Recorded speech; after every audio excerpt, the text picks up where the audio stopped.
Oui, donc cette prise de parole se fera en deux avec Zoé Loriot-Chevalier. Donc, mes chers collègues, nous nous devons de prendre la parole ce soir, malgré l'heure, pour soutenir ce vœu portant sur la mise en place d'une réforme sociale d'urgence pour la jeunesse de ce pays, l'ouverture du RSA pour les moins de 25 ans.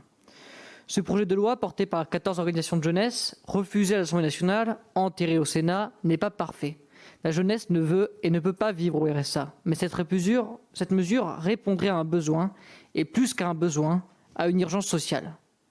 En effet, aujourd'hui, en France, plus de 50% des personnes vivant sous le seuil de pauvreté ont moins de 30 ans.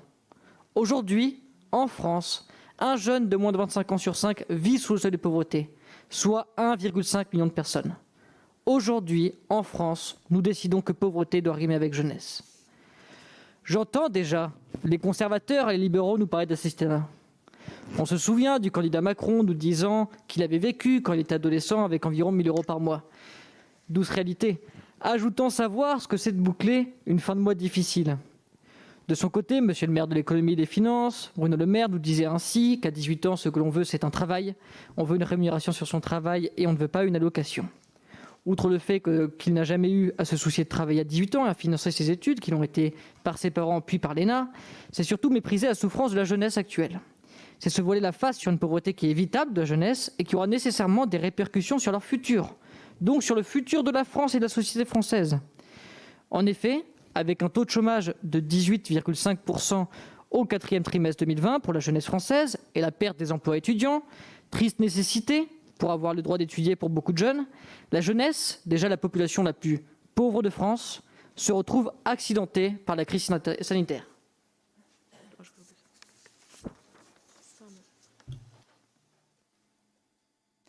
Face aux mêmes tenants de la dette, plus effrayés par les fraudes sociales de plusieurs millions que l'évasion fiscale à 110 milliards, je souhaite souligner que le coût de cette mesure était annoncé, 3 milliards d'euros.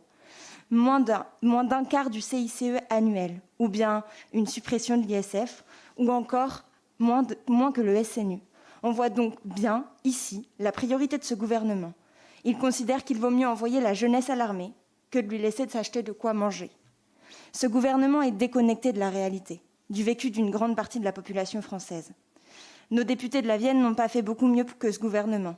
En effet, tous ont été sollicités par diverses organisations de jeunesse de la Vienne et un seul leur a accordé une entrevue, tandis que les autres n'ont pas donné suite aux multiples sollicitations. De plus, à l'Assemblée nationale, lors du vote de cette proposition de loi, aucun député de la Vienne n'a été à la hauteur de l'enjeu, puisqu'aucun n'était présent. À tous ces élus qui, tellement occupés de ne pas siéger à l'Assemblée, en oublient de se connecter à la réalité d'aujourd'hui, à celle des jeunes d'aujourd'hui, qui, brillants par leur absence, n'ont pas peur de laisser s'amasser la jeunesse française dans les files d'attente des aides alimentaires.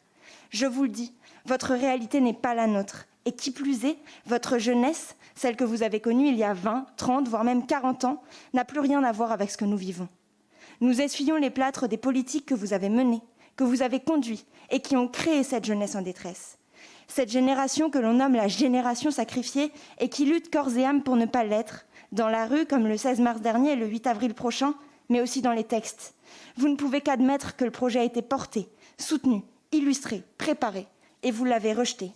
C'est cette majorité gouvernementale qui sacrifie la jeunesse, c'est cette majorité qui veut faire de nous la génération sacrifiée.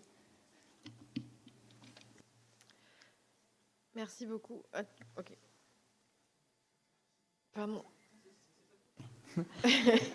Pourtant, mais après ça va être moins long que le début.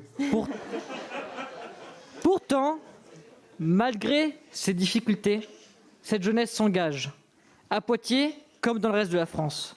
Elle s'engage et est soutenue par des citoyens et des citoyennes qui pallient au manquement étatique. En effet, la société française se sent plus concernée par la détresse des moins de 25 ans que nos parlementaires ou que notre gouvernement. Partout en France se sont montées diverses initiatives d'associations, d'entreprises, de particuliers pour aider cette jeunesse démunie à s'en sortir.